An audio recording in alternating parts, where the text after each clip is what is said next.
Hello दोस्तों। तो आज हम शुरुआत कर रहे हैं दिसंबर महीने की करंट अफेयर्स, जो आपके लिए यूपीपीएससी, आरओ, यूपीपीसीएस और अन्य वनडे एग्जाम के लिए काम करेगी, जैसे कि आरआरबी, एनटीपीसी है, आपका RRB group D, SSC, GD, UPSI, अन्य एग्जाम के लिए आपकी महत्वपूर्ण करंट अफेयर होगी।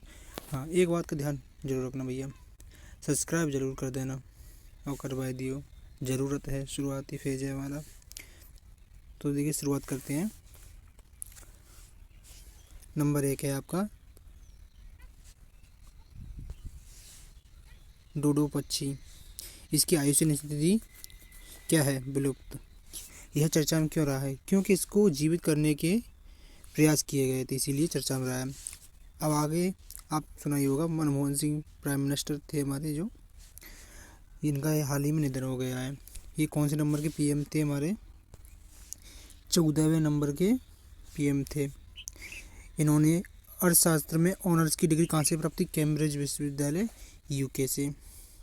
और ये सिख समुदाय के पहले पीएम थे। उदारीकरण इनके समय में हुआ था। उदारीकरण कब हुआ था? उदारीकरण आपका हुआ था 1991 में। तब ये प्रधानमंत्री नहीं थे, क्या थे? वित्त मंत्री। उस टाइम पे 1991 में प्रधानमंत्री कौन थे? पीवी नरसिम्हा राव।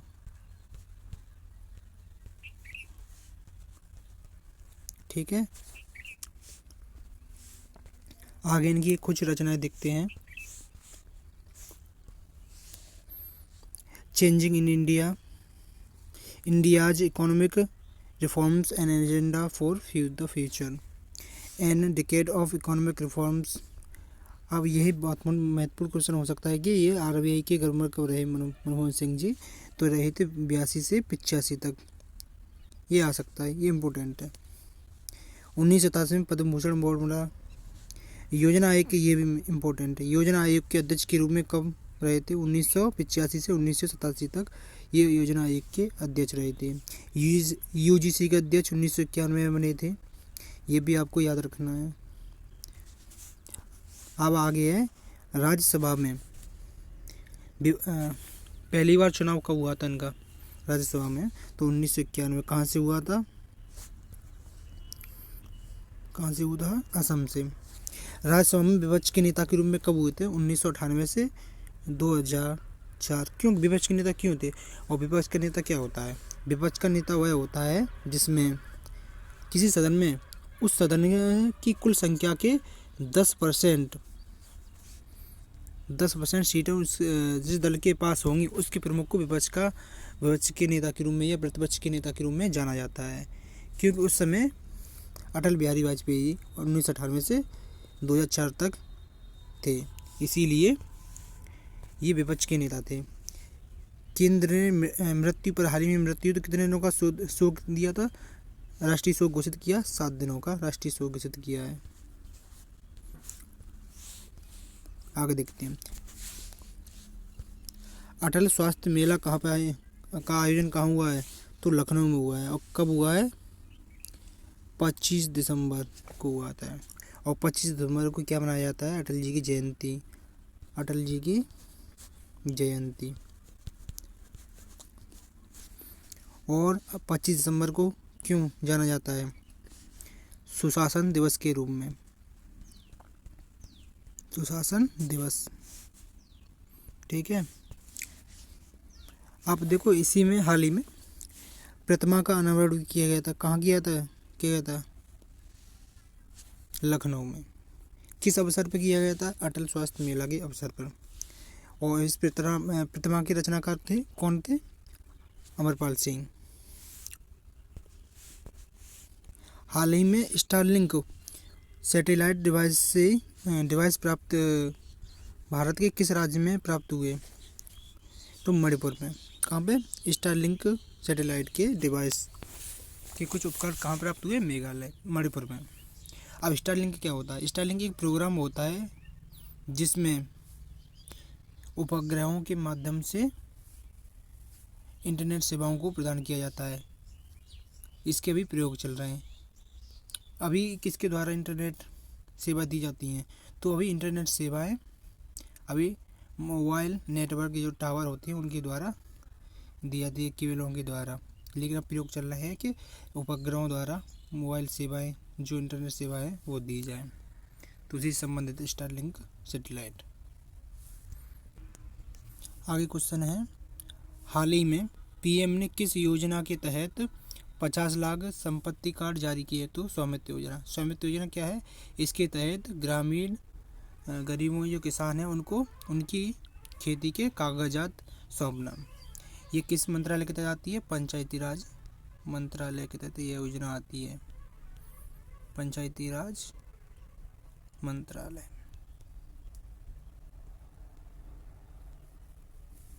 ठीक है। आगे स्वामित्व योजना, पूर्ण संतृप्ति वाले राज्य, मतलब जहाँ स्वामित्व योजना यहाँ पे सभी लोगों को उसके खेती के कागजात दे दिए गए हों।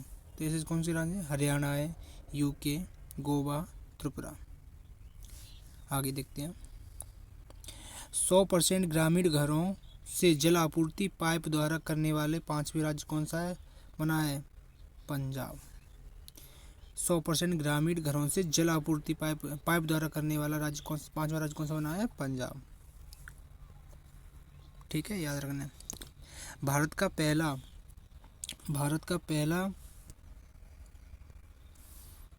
पहला बायो नेशनल हाईवे उद्घाटन कहाँ किया गया है? तो नागपुर में किया गया। बहुत ही महत्वपूर्ण है। भारत का पहला बायो नेशनल हाईवे का उद्घाटन कहाँ किया गया है? नागपुर में। राष्ट्रीय राजमार्ग 44। आगे देखते हैं, गूगल लर्निंग सेंटर का उद्घाटन कहाँ किया है? इंपॉर्टेंट कॉन्सेप्ट है। गूगल लर्निंग सेंटर का उद्घाटन कहाँ किया गया है?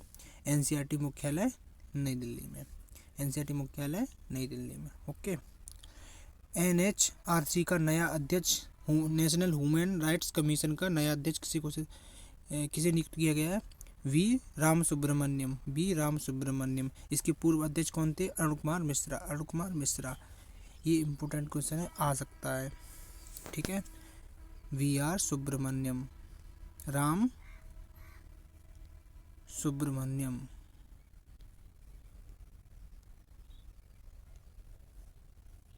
तो नेशनल ह्यूमन राइट कमीशन का नया अध्यक्ष किसे नियुक्त किया गया है? वी राम सुब्रमण्यम। राष्ट्रीय मानवाधिकार आयोग का नया अध्यक्ष कौन है? V R Subramaniam.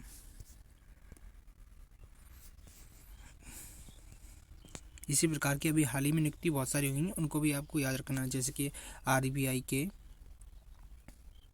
नए गवर्नर कौन है? बताइए, किसी को बताए तो कमेंट करके बताइए। इसके नए गवर्नर है संजय मल्होत्रा। ठीक है, जो नियुक्ति होती है ये बहुत आती है, संजय मल्होत्रा।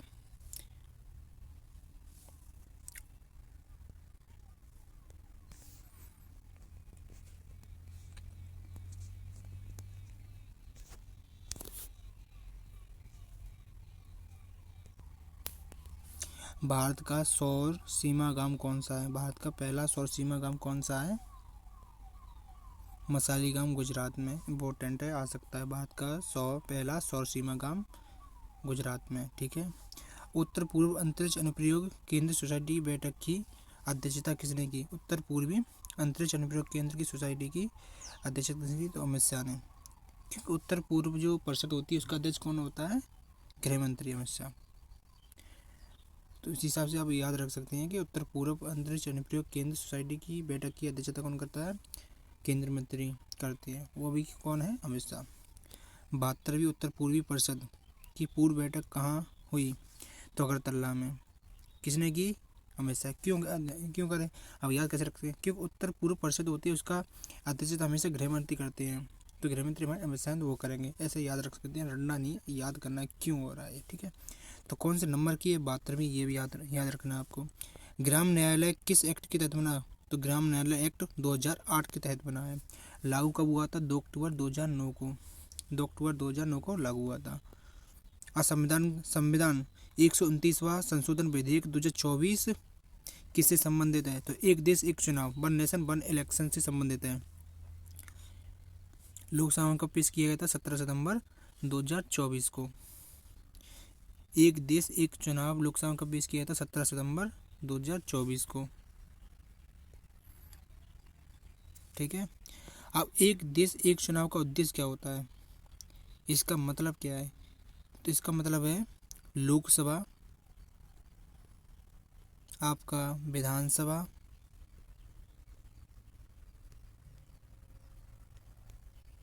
और केंद्र शासित दिल्ली की विधानसभा का चुनाव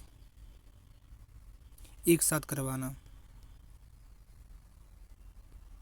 एक साथ करवाना। क्योंकि अभी चुनाव होते हैं, अभी देखा होगा आपने, अलग राज्यों में अलग अलग समय पर चुनाव होते हैं। इससे कुछ लोगों का कहना है कि खर्चा ज़्यादा होता है, सभी पार्टियां चुनावी दौर में लगी रहती है, इससे विकास के कार्य कम हो पाते हैं। इसीलिए विचार किया गया है कि एक देश एक चुनाव होना चाहिए। ये गलत है या सही, ये आगे छोड़ आप पे छोड़ते हैं, आपकी इच्छा। लेकिन एक देश एक चुनाव आपको समझ आ गया होगा कि इसका मतलब क्या होता है। ठीक है। तो लोकसभा के, विधानसभा के और दिल्ली विधानसभा में जो है उनकी एक साथ चुनाव कराना ही एक देश एक चुनाव के अंतर्गत आता है। अब इससे संबंधित एक समिति का गठन किया था, एक देश एक चुनाव से संबंधित समिति का गठन किया गया था। यह किसकी अध्यक्षता में समिति का गठन किया गया था, इस पर विचार करने के लिए बताइए। इसका गठन किया गया था पूर्व राष्ट्रपति रामनाथ कोविंद की अध्यक्षता में गठन किया गया था। इनको सुझाव देना था कि कैसे लागू करनी चाहिए, कि लागू करनी चाहिए कि नहीं लागू करनी चाहिए, इससे संबंधित इस समिति ने सुझाव दिया था। आगे देखते हैं।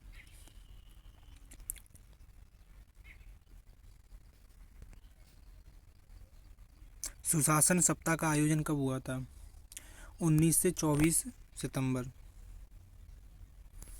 सुशासन सप्ताह का आयोजन 19 से 24 दिसंबर 2024 को। क्योंकि सुशासन दिवस कब मनाया जाता है? 25 दिसंबर को, अटल जी की जयंती पे। तो उसी से पहले सुशासन सप्ताह का आयोजन किया गया था। और किसके द्वारा किया गया था? प्रशासनिक सुधार एवं सार्वजनिक शिकायत विभाग द्वारा किया गया था।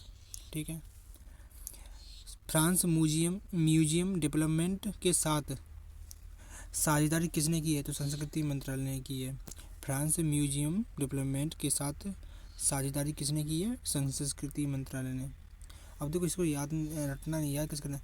देखो, फ्रांस म्यूजियम तो संस्कृति से संबंधित कुछ होगा, सांस्कृतिक चीज़ होंगी। सांस्कृतिक चीज़ कौन सा मंत्रालय हैंडल करेगा? तो संस्कृति मंत्रालय। ऐसे ही याद करके रखना है, एग्जाम में आना है तो ऐसी गेसिंग मार्क आपको करनी है, नहीं पता है तब भी। और इसका उद्देश्य समझौता किसी लिए किया गया वो देखते हैं। सेंट्रल विस्टा पुनर्विकास परियोजना के तहत किया गया है। युगीन भारत और राष्ट्रीय संग्रहालय का विकास नई दिल्ली में निर्माण किया जाएगा। ठीक है।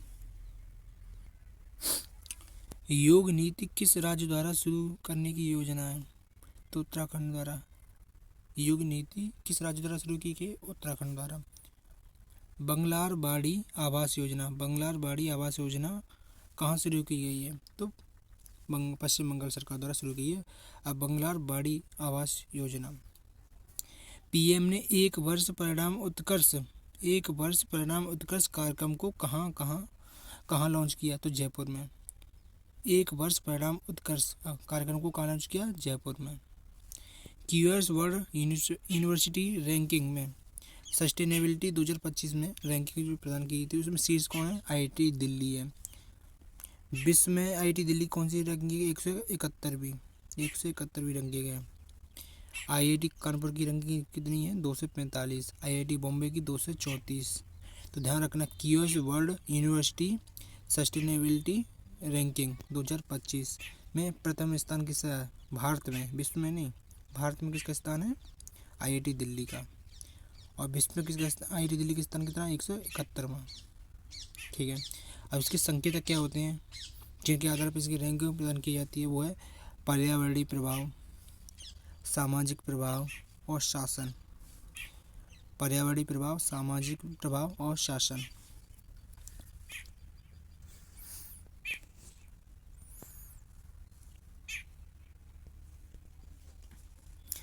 अब आगे देखते हैं फोर्ब्स।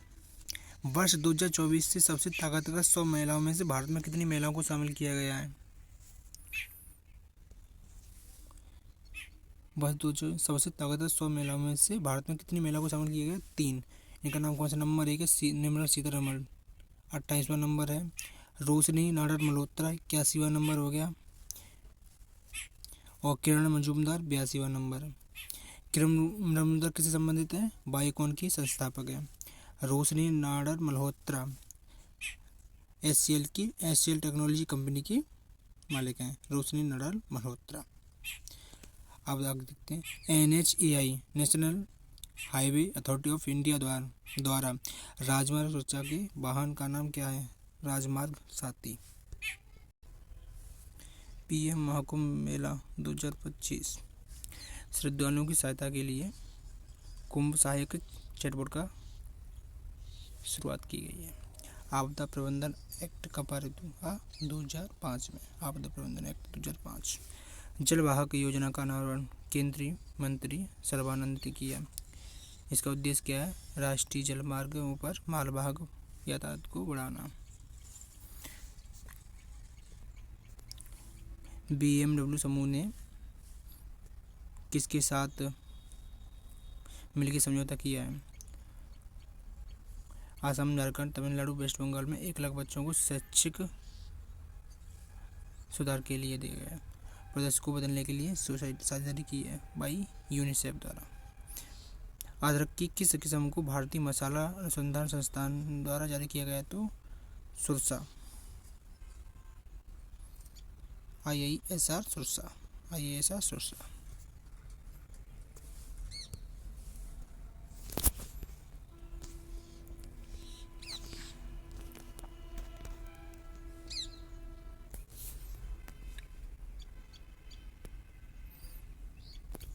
तो भारत में प्रजनन दर टोटल फर्टिलिटी रेट कितनी है? 2.0।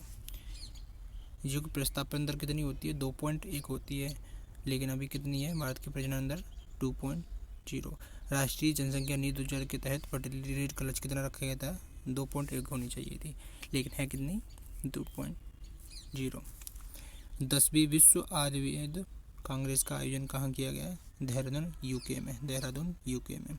इसकी थीम क्या है? डिजिटल हेल्थ आयुर्वेद का दृष्टिकोण।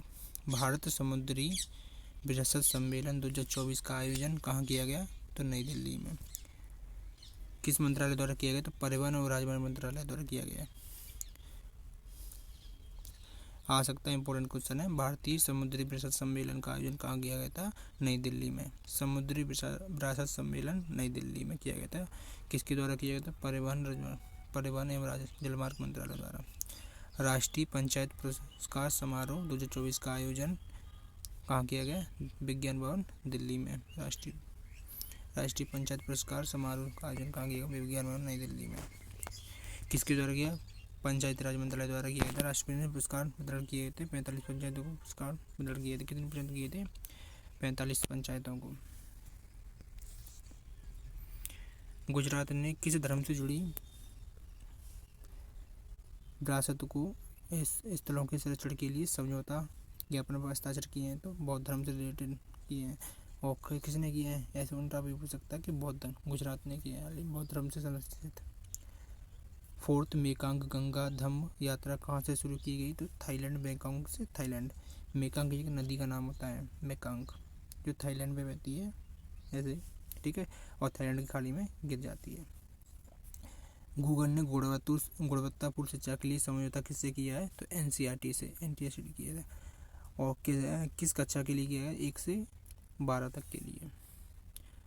अब NCERT इसके माध्यम से क्या करेगा? एक यूट्यूब चैनल लॉन्च करेगा और यह 29 भाषाओं में शिक्षा देगा।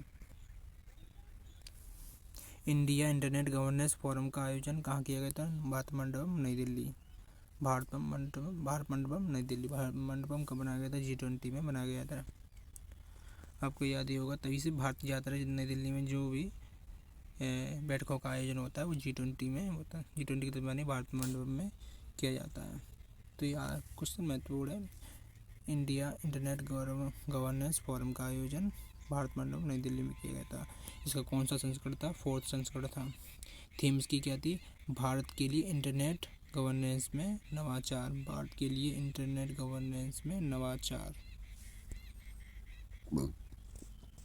सरकारी ई market place, government e market place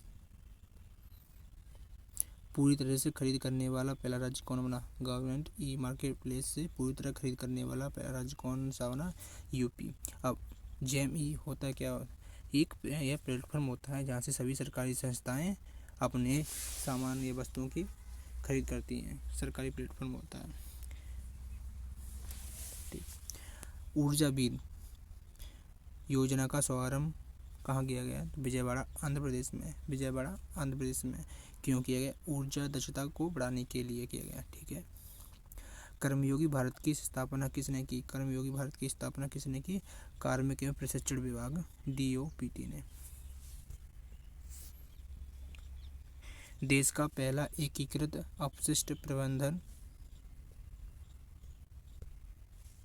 देश का पहला एकीकृत अपशिष्ट प्रबंधन अध्ययन केंद्र का उद्घाटन कहाँ किया गया? तो गोरखपुर में। बहुत ही इंपॉर्टेंट क्वेश्चन है, आपके एग्जाम में किसी न किसी एग्जाम में छपेगा,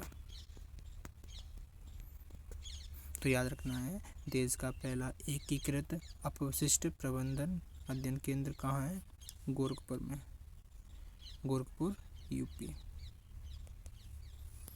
100 दिवसीय टीबी उन्मूलन अभियान शुरुआत की कहाँ से की गई?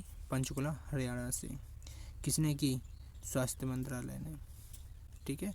स्वास्थ्य मंत्री कौन है? जेपी नड्डा। अब टीबी अभियान की शुरुआत की गई थी। ये हमारा लक्ष्य कितना है? उन्मूलन, टीबी उन्मूलन लक्ष्य कब तक है? 2025 तक टीबी का उन्मूलन लक्ष्य रखा गया है। जब वैश्विक स्तर पर टीबी उन्मूलन लक्ष्य कब तक रखा गया है? वैश्विक स्तर पर 2027 तक। लेकिन भारत ने कितना रखा है अपना लक्ष्य उन्मूलन? 2025 आ सकता है। ठीक है।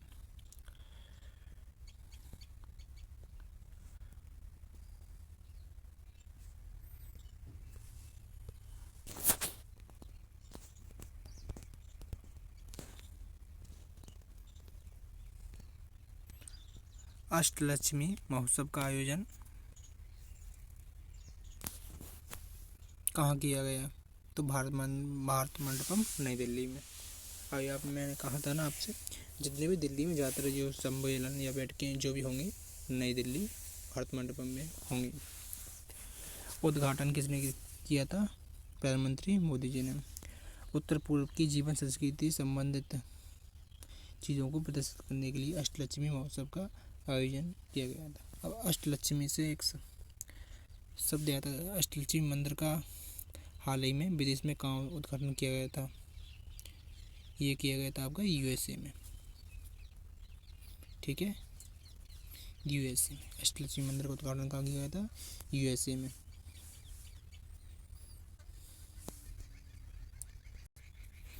हाल ही महाराष्ट्र में विधानसभा के चुनाव हुए थे और सीएम के रूप में किसने तीसरी बार शपथ ली है? देवेंद्र फडणवीस ने। देवेंद्र फडणवीस ने।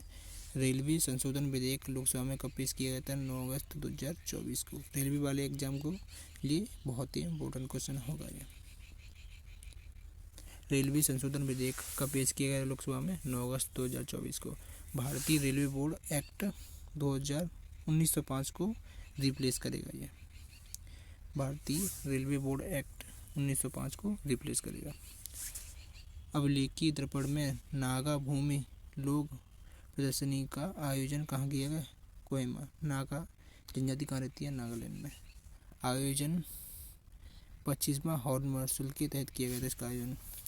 अभिलेखीय दर्पण में नागा भूमि और लोगों का प्रदर्शनी का आयोजन कहाँ किया गया था? कोहिमा नागालैंड में। किसके तहत किया गया था? 25वें हॉर्नबिल महोत्सव के तहत। FSSAI ने पैकेज ड्रिंकिंग एवं मिनरल वाटर को किस श्रेणी में रखा है? हाई रिस्क श्रेणी, खाद्य श्रेणी। पैकेज ड्रिंकिंग एवं मिनरल वाटर के भी रखा किसमें? हाई रिस्क को खाद्य श्रेणी में रखा है। महाकुंभ क्षेत्र को यूपी का कौन सा जिला घोषित किया गया है? 76वां। कितने महीनों के लिए घोषित किया गया है? 4 महीनों के लिए। ये क्वेश्चन रह गया आपका। भारत की पहली जल परिवहन सेवा उबेर कहाँ लॉन्च की गई? डल झील श्रीनगर में। भारत की पहली जल परिवहन सेवा उबेर कहाँ लॉन्च की गई? डल झील श्रीनगर में। महाकुंभ क्षेत्र को यूपी का कौन सा जिला घोषित किया गया है? 76वां। अब महाकुंभ, ये कौन सा महाकुंभ कितने साल बाद लगता है? तो महाकुंभ के बारे में जानते हैं। 1 से 44 वर्षों बाद महाकुंभ लगा है। 12 वर्ष बाद कुंभ होगा आपका अर्धकुंभ, 6 वर्ष बाद। अभी हाल ही में जो लग रहा है वो कौन सा कुंभ है? महाकुंभ, 1 से 44 वर्ष बाद। महाकुंभ में हाल ही में कितने रुपए खर्च किए जा रहे हैं? तो 2500 करोड़ रुपए का प्रावधान किया गया है।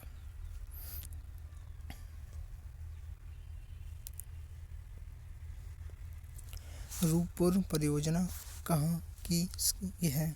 तो बांग्लादेश की। रूपपुर परियोजना बांग्लादेश की रूस की सहायता से विकसित की गई थी। रूपपुर परियोजना किससे संबंधित है? परमाणु बिजली संयंत्र से। ये चर्चा में क्यों रही? क्योंकि शेख हसीना पर भ्रष्टाचार के आरोप इसी के द्वारा लगे थे। मोल्दोवा के नए राष्ट्रपति माया सेंडू। मोल्दोवा माया सेंडू। इस प्रकार से आपको याद रखना है। विश्व की महान 8 शक्तियों की सूची में प्रथम स्थान पर कौन है? अमेरिका। द्वितीय स्थान पे चीन। तृतीय स्थान पे रूस। 8 स्थानों में भारत का भी एक है। ठीक है, कौन सा स्थान है आप कमेंट करके बताइए। वर्ल्ड ईगल किस देश का राष्ट्रीय पक्षी घोषित किया गया था? यूएसए का वर्ल्ड ईगल। तो बहुत इंपॉर्टेंट क्वेश्चन है, ये आ सकता है एग्जाम में। तो वर्ल्ड ईगल किस देश का राष्ट्रीय पक्षी घोषित किया गया? यूएसए का। किस जेल से 1500 कैदी भाग गए? तो मोजाम्बिक से 1500 कैदी भाग गए। किस प्रकार सरकार चलती है? 1500 कैदी भाग गए हैं वहाँ पे। आ सकता है इंटरनेशनल क्वेश्चन में ये। ठीक है, किसी भारतीय शिक्षाविद को भूटान के राष्ट्रीय दिवस समारोह में सम्मानित किया गया है? तो अरुण कपूर को सम्मानित किया गया है।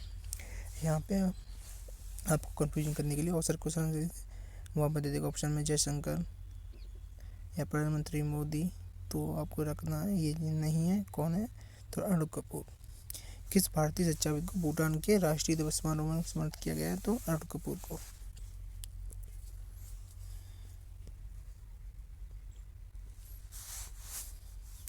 डोनाल्ड ट्रंप ने एआई के लिए वरिष्ठ नीति सलाहकार किसे नामित किया है? तो श्री राम कृष्ण। ये महत्वपूर्ण क्यों है? कि भारतीय मूल के व्यक्ति हैं, इसीलिए महत्वपूर्ण है। तो डोनाल्ड ट्रंप ने एआई के लिए वरिष्ठ नीति सलाहकार किसे नामित किया है? श्री राम कृष्ण को। संयुक्त राष्ट्र आंतरिक न्याय परिषद का अध्यक्ष किसे नियुक्त किया गया? तो मदन वी लोकुर। एससी के न्यायाधीश कब रहे थे? 2012 से 18 तक आ सकता है। कि संयुक्त राष्ट्र आंतरिक न्याय परिषद का अध्यक्ष किसे नियुक्त किया गया? मदन बी लोकुर को। और ये सुप्रीम कोर्ट के न्यायाधीश कब रहे थे? 2012 से 2018 तक के न्यायाधीश रहे थे। कुवैत ने पीएम मोदी को कौन सा सर्वोच्च राष्ट्रीय सम्मान दिया था? द ऑर्डर ऑफ द मुबारक अल कबीर। अब दूसरा घुमा के क्वेश्चन पूछा जा सकता कैसे कि द ऑर्डर ऑफ मुबारक अल कबीर पुरस्कार किसे दिया गया? तो किसे दिया? पीएम मोदी को। या कुवैत का राष्ट्रीय सर्वोच्च सम्मान किसे दिया गया? तो पीएम मोदी को। इस प्रकार तीनों क्वेश्चन मिल सकते हैं। कुवैत के वर्तमान प्रमुख या अमीर कौन है? शेख अहमद अल सबा। शेख अहमद अल सबा।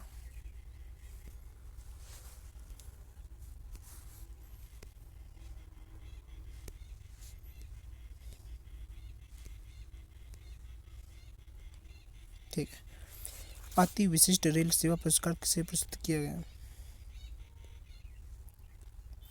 रेल मंत्री अश्विनी वैष्णव ने। कि रेल सेवा संबंधित राष्ट्रीय निवेशन रेल मंत्री वही आएंगे, ठीक है। कौन सा संस्करण है? 69वां संस्करण है। कितने अधिकारियों को दिया गया? 101 अधिकारियों को। थीम क्या है? मैं हूँ भारतीय रेल। थीम जरूर ध्यान रखना है इसकी।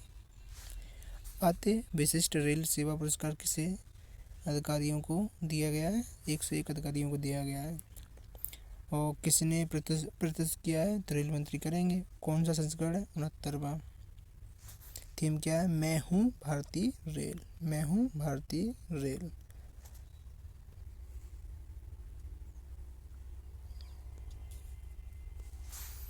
अब इंटरनेशनल सोलर अलायंस में शामिल होने वाला 105वां सदस्य कौन सा है? मोल्डोवा। ये सभी आपको सदस्य होते हैं क्रम से याद करने हैं, क्योंकि कौन सा भी पूछ सकता है।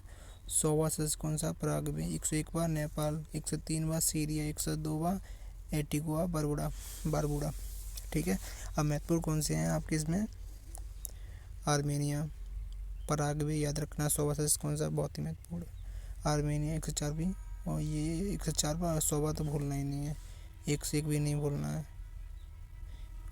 अब याद सभी कर सकते हो, बढ़िया है, लेकिन 104वां 100वां और 101वां नहीं भूलना है। 104वां सदस्य कौन है? आर्मेनिया। 100वां सदस्य पराग्वे। 101वां नेपाल और 105वां सदस्य भी मोल्डोवा। ठीक है।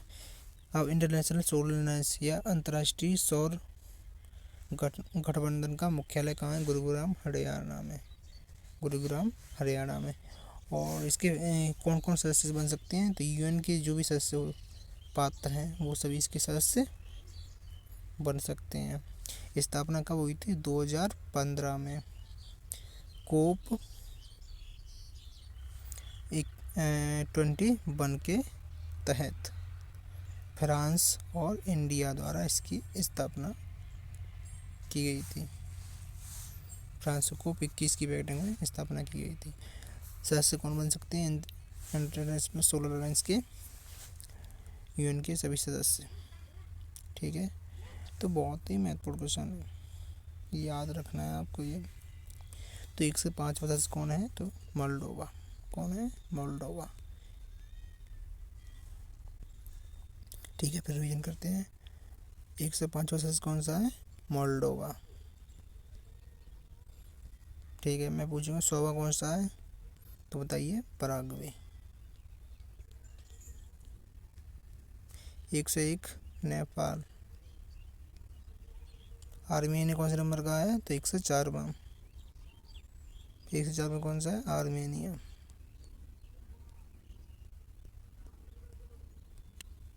ठीक है, आगे देखते हैं।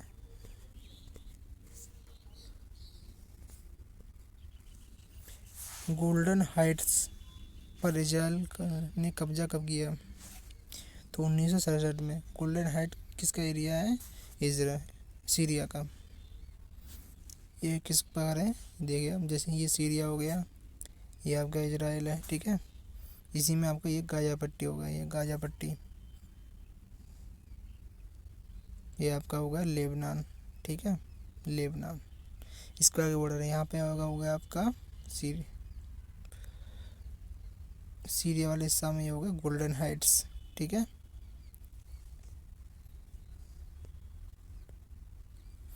मिसेज यूनिवर्स यूएसए 2025 कार्यक्रम का आयोजन कहाँ हुआ? तो न्यूयॉर्क में, शहर में। मिसेज यूनिवर्स यूएसए 2025 का आयोजन कहाँ हुआ? न्यूयॉर्क शहर में।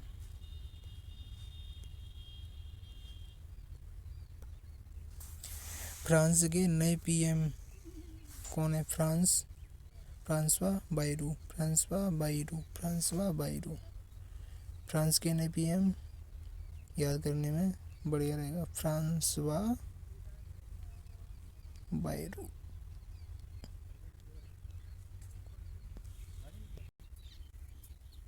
टाइम मैगजीन ने वर्ष 2024 के पर्सन ऑफ द ईयर किसे घोषित किया? डोनाल्ड ट्रंप को। टाइम मैगजीन ने वर्ष 2024 के पर्सन ऑफ द ईयर किसे घोषित किया? डोनाल्ड ट्रंप को। ब्लूमबर्ग के अनुसार, ये ध्यान रखना किसके अनुसार? ब्लूमबर्ग के अनुसार दुनिया की रिचेस्ट फैमिली वाल्टन परिवार यूएसए। अंबानी परिवार का स्थान कौन सा है? 8वां।